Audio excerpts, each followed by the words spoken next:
So guys, let's talk about stereotype today. I know some of us, or most of us, or all of us, have experienced, heard about, or even stereotyped somebody.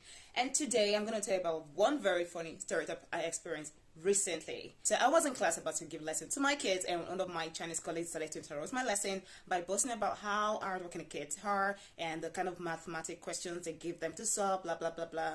She was like, I know you guys don't have this in your country, right? I looked at her. I was like, calm down, Debbie. And I continued with my lesson, and she interrupted again, and blah blah blah blah, still talking, and she went, what is 9 times 5? What?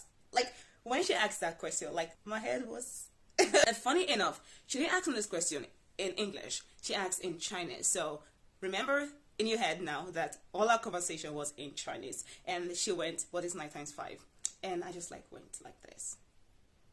I smiled. Then I answered the question. Then she asked again another one. I answered. She was like, wow, you know, in China, blah, blah, blah, blah, this and that, the kids solve really difficult questions, blah, blah, blah, blah, blah, blah.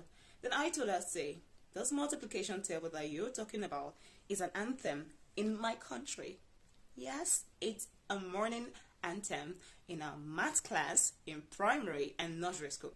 That multiplication table, we do that. We still do that in Nigeria. So do not look down on us. I mean, if at all you're going to ask that question, not this grown woman in front of you. Like, what gave her the guts to think of asking that kind of question? How low could she have thought to ask that question?